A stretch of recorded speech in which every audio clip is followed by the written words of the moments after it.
Alright guys, let's play a guessing game. So let's say I'm teaching a dog how to sit with an implied stay, meaning I don't have to tell him to stay. The sit implies that he has to stay, right? So the dog sits, and I offer him a small handful of treats, and he gets so excited while he's going to get the food, he knocks some pieces of kibble to the ground, and he breaks the sit to pick them up. Now, I don't interfere. I wait until he's done, and then I tell him to sit again.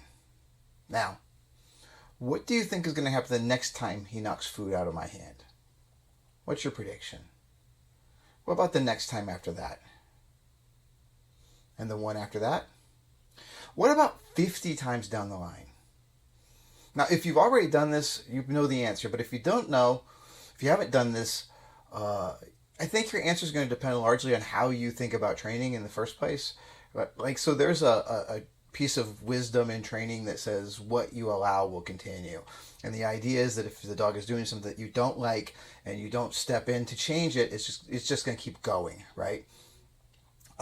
So if you follow that idea, you're going to predict. My guess is you're going to predict that he's going to keep picking up the food every time he knocks it out of my hand. He's not going to get any better unless I do something to discourage that, right? And truth is, even without that saying, I think that's a pretty obvious conclusion. I don't think there's a lot of dispute in that. I mean, why on earth would the dog stop doing it, right? What's his incentive? He's getting rewarded when he breaks position, and there's no consequence. Like, there's no penalty. Breaking position would seem like the smart play, right? And for a certain percentage of dogs, that's exactly what's going to happen. But it's not what happens with most of them, at least not the ones I work with. So I had a lesson pretty recently, and it was the dog's first lesson on sitting, and that exact same scenario played out. The first time the dog knocked food out of my hand, he ran and grabbed it, and I didn't say anything. I let him get it, and then I had him sit again once he was done. And so I told the owner that I believed he'd earned the reward, and I didn't want him to lose it just because he was a little clumsy with his mouth. Like, that's not what we were teaching. We were teaching him how to sit, not how to take treats better. So the consequence for poor treat taking skills, that wouldn't have been fair as far as I was concerned. And, there was another benefit to it too. It got that food off the floor, so he didn't have to, while working on that stay in the early stages, he didn't have to worry about navigating around those food items, right? So that's going to make success easier for him early on, right? So we continue working on the sit for a while, focusing mostly on getting faster and more reliable sits with just a little bit of a focus on the implied state part of it, right? But by the end of the session, when he would knock food out of my hand, you could see him not really sure whether to get it or not. Now, most of the times he did, but sometimes he didn't. And the thing is, that had been an obvious response to him when we started. There was no consideration. As soon as he saw it hit the floor, he ran for it. So now it's something he's thinking about. He's getting less committed to it. Now, I've been using this approach for a couple of years, and it's pretty typical response. Like, a small percentage of dogs, like I said before, will show no improvement unless I actively discourage them from grabbing the following treats. But a good number of them pretty much get rid of it on their own.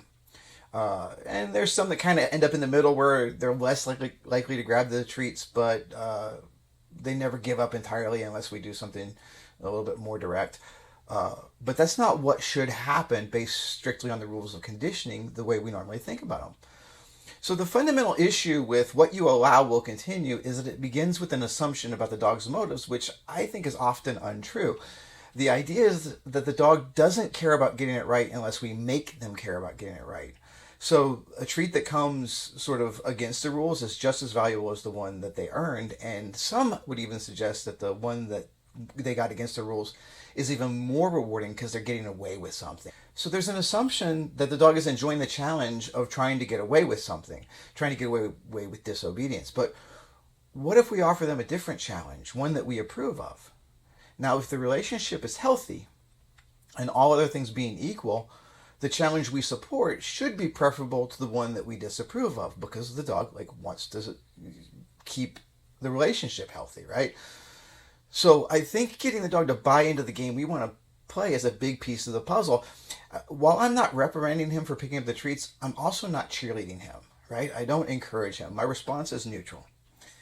And he figures out pretty quickly that I'm much more enthusiastic when he stays in position than when he breaks position.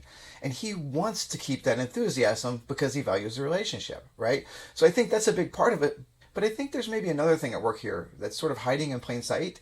Like, as trainers, we tend to think about things in isolation in a very linear way regarding exercises, right?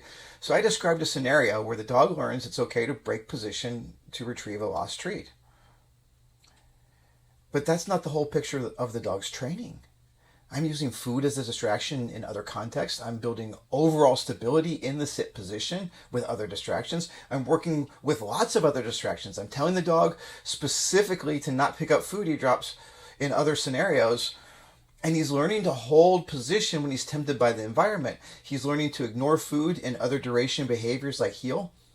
Like, there's a whole lot going on. There's a bigger picture that the dog is learning, and hopefully that picture is affecting his overall understanding of how to interact with the world. And most dogs figure out on their own that picking up the food isn't really in the spirit of the thing, and so they choose to hold position. So there's a big motivational difference between a dog choosing not to break and a dog choosing to hold.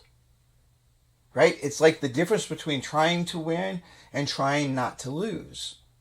And so much of the training I grew up on was about teaching the dog to not lose. So you don't have to forbid a behavior if you can make it a less appealing option.